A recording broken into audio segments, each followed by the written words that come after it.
నమస్తే, welcome to #you. నేను మీ నరేష్. తెలంగాణ శీతాకాల సమావేశాల సమరం అయితే మోగబోతా ఉంది.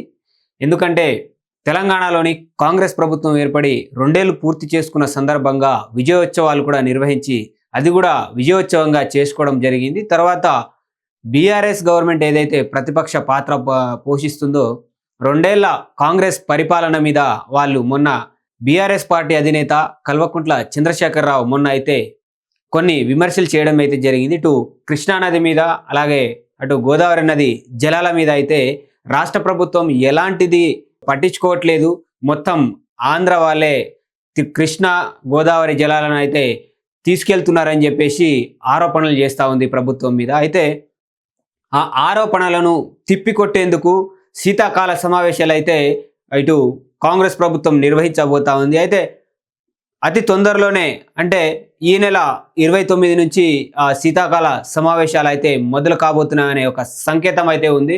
ఒకసారి దాని గురించి చూసే ప్రయత్నం చేద్దాం. తెలంగాణ శాసనసభ అలాగే దాంతోపాటు శాసన మండలి శీతాకాల సమావేశాలు దాదాపుగా ఈ నెల 29వ తేదీ నుంచి ప్రారంభమయ్యే అవకాశం ఉన్నట్లుగా మనకు తెలుస్తూ ఉంది. ఇందుకు సంబంధించి తెలంగాణ శాసనసభ శాసన మండలి శీతాకాల సమావేశాలు ఈ నెల 29వ తేదీ నుంచి ప్రారంభం కానున్నాయి. ఇందుకు సంబంధించి గవర్నర్ జిష్ణుదేవ్ వర్మ బుధవారం వేరువేరుగా నోటిఫికేషన్లు అయితే ఇప్పటికే జారీ చేయడం జరిగింది. అదే రోజు ఉదయం 10:30 ఉభయ సభలు సమావేశమైతే కాబోతా ఉన్నారు. కృష్ణా గోదావరి నది జలాల పంపిణీ అంశంపై కాంగ్రెస్ బీఆర్ఎస్ మధ్య కొనసాగుతున్న తీవ్ర రాజకీయ వివాదాల నేపథ్యంలో ఈ సమావేశాలకు విశేష ప్రాధాన్యత ఏర్పడిందని కూడా మనం ఇక్కడ చెప్పుకోవచ్చు. డిసెంబర్ 30 నుంచి నూతన సంవత్సరం వేడుకల నేపథ్యంలోనూ 3 రోజుల విరామం తర్వాత జనవరి 2న శాసనసభ తిరిగి ప్రారంభం కానుంది. అంటే మళ్ళీ తిరిగి ప్రారంభం వస్తాయని చెప్పేసి కూడా అధికార వర్గాలు అయితే ఇప్పటికే వెల్లడించడం జరిగింది. ఈ సమావేశాల సందర్భంగా కీలకమైన అంశాలపై విస్తృతంగా చర్చలు జరుగుతున్నట్లుగా తెలుస్తూ ఉంది. అయితే గత 10 ఏళ్లు బీఆర్ఎస్ పాలనలో రాష్ట్రానికి దక్కవలసిన కృష్ణా గోదావరి నది జలాలు వాటి వాటాలకు సమర్థవంతంగా సాధించలేకపోయారని చెప్పేసి ముఖ్యమంత్రి రేవంత్ రెడ్డి గారు కూడా మొన్న ఆరోపించడం అయితే జరిగింది. ఈ అంశాన్ని సభలో ప్రస్తావించి ప్రత్యేక చర్చని జరిపే అవకాశం కూడా ఇక్కడ ఉందని రాజకీయ వర్గాలు అంచనా ఇప్పటికే వేస్తూ ఉన్నాయి. కృష్ణా గోదావరి ప్రాజెక్టుల విషయంలో బీఆర్ఎస్ ప్రభుత్వం రాష్ట్ర ప్రయోజనాలకు రాజీ పడిందని సీఎం ఇటీవలే చాలా వరకు అయితే విమర్శలు చేయడం అయితే జరిగింది. కృష్ణా నదిపై ఒక పెద్ద ప్రాజెక్టు కూడా పూర్తి కాకపోవడంతో కాళేశ్వరం ఎత్తిపోతల పథకంలో ఎదురైన అలాగే నిర్మాణం ఆర్థిక సమస్యలపై బీఆర్ఎస్ నిర్లక్ష్యాన్ని వివరిస్తూ జలవనరుల శాఖ మంత్రి ఎవరైతే ఉన్నారో ఉత్తమ్ కుమార్ రెడ్డి గారు ఒక నోటునైతే విడుదల చేయడానికైతే ముఖ్యమంత్రి గారు ఆయనకు సూచనలు అయితే చేయడం జరిగింది. అయితే కొడంగల్లో జరిగిన నూతన సర్పంచుల సమావేశంలో పాలమూరు ప్రాంతం నిర్లక్ష్యానికి గురైందని చెప్పేసి పాలమూరు రంగారెడ్డి ఎత్తిపోతల పథకానికి 10 ఏళ్ల పాటు పట్టించుకోలేదని చెప్పి కూడా అంటే బీఆర్ఎస్ ప్రభుత్వం పట్టించుకోలేదని కూడా నిన్న సీఎం రేవంత్ రెడ్డి గారు అయితే ఆ సమావేశంలో చెప్పడం జరిగింది. ఏదైతే ఈ శీతాకాల సమావేశాలకు సంబంధించి దీంట్లో భాగంగా ఫోన్ ట్యాపింగ్ వ్యవహారం కూడా ఇందులో చర్చకు వచ్చే అవకాశాలు ఇక్కడ స్పష్టంగా కనబడతా ఉన్నాయి. ఈ అంశంపై అసెంబ్లీలో చర్చకు రావాలని కూడా కేసీఆర్ కు రేవంత్ రెడ్డి ఇప్పటికే సవాల్ విసిరారు.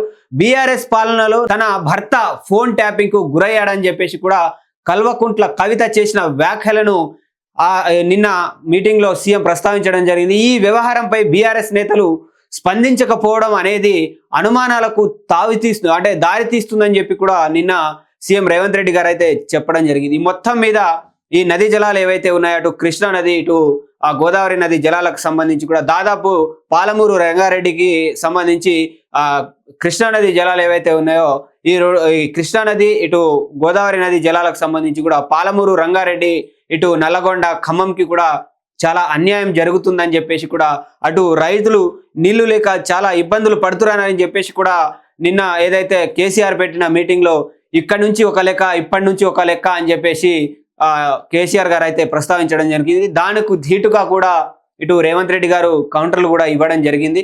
ఇంకొక విషయం, తెలంగాణలోని అత్యంత కీలకంగా మారిన ఒక ఫోన్ ట్యాపింగ్ కేసు ఏదైతే ఉందో దానికి సంబంధించి కూడా ఇక్కడ ఫోన్ ట్యాపింగ్ కి సంబంధించిన కేసు ఏదైతే ఉందో అది కూడా ఈ శీతాకాల సమావేశంలో చర్చకు వచ్చే అవకాశం ఉంది. ఇప్పటికీ దాదాపుగా సిట్టు ఈ ఫోన్ ట్యాపింగ్ కి సంబంధించి కూడా ఈ కేసు విచారణ పూర్తయిందని కూడా మనకు తెలుస్తా ఉంది. అయితే ఫోన్ ట్యాపింగ్ కి సంబంధించి కూడా ఎస్ఐవి మాజీ చీఫ్ ఎవరైతే ప్రభాకర్ రావు ఉన్నారో ఆయనది కూడా విచారణ గడువు రేపటితోటైతే ముగియబోతా ఉంది. దాదాపుగా సిట్ ఇందులో కీలక అంశాలను అయితే బయటికి తీశారని కూడా వాళ్ళు అధికారులు అయితే చెప్తా ఉన్నారు. దాదాపుగా ఈ కేసును క్లోజ్ చేసే విధంగా వీళ్ళు ఇక్కడ ఏదైతే కొత్తగా ఒక టీంని అయితే దింపడం జరిగింది.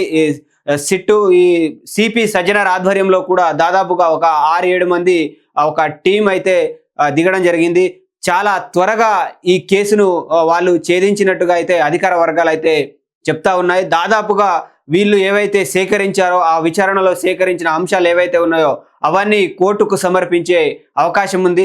ఆ తర్వాత కూడా మరి ఎవరెవరికి ఫోన్ ట్యాపింగ్ కి సంబంధించిన నోటీసులు వెళ్తాయి, ఇటు మాజీ సీఎం కేసీఆర్, ఇటు మాజీ ఐటీ మినిస్టర్, అలాగే మున్సిపల్ మినిస్టర్ కేటీఆర్, హరీష్ రావు, సంతోష్ రావు, అలాగే కేటీఆర్ మొత్తం మీద కల్వకుంట్ల కుటుంబాలకు ఎంతమందికి నోటీసులు వెళ్తాయనే విషయం కూడా ఇప్పుడు ఈ సిట్ విచారణ దర్యాప్తు ఏదైతే ఉందో దాని మీద ఆధారపడి ఉంది. లేదా మరి ఈ కేసుని ఇలాగే కొనసాగించే అవకాశం ఉందా? ఒకవేళ ఈ శీతాకాల సమావేశాల్లో ఈ కేసుకు సంబంధించి కూడా చర్చకు వస్తే మరి ఎవరు ఎలా స్పందిస్తారు అనే విషయం కూడా మనం చూడవలసి ఉంటుంది. కొన్ని సందర్భాల్లో కూడా మాజీ ముఖ్యమంత్రి కేసీఆర్ కూడా ఈ ఫోన్ ట్యాపింగ్ గురించి కూడా ఆయన ఈ ఫోన్ ట్యాపింగ్ తోటి మనకు సంబంధం లేదు, ఏదైనా ఉంటే నేను ఇంటెలిజెన్స్ తోటి తీసుకుంటాను అంటే గతంలో నేను ముఖ్యమంత్రి ఉన్నప్పుడు ఇంటెలిజెన్స్ ముఖ్యమంత్రికి దానికి సంబంధించిన ఇన్ఫర్మేషన్స్ ఇస్తూ ఉంటుంది, వాళ్ళు ఏం చేస్తున్నారు అనేది ముఖ్యమంత్రికి ఏం సంబంధం ఉంటుంది అని కూడా కొన్ని సందర్భాల్లో ఆయన ప్రస్తావించడం అయితే జరిగింది.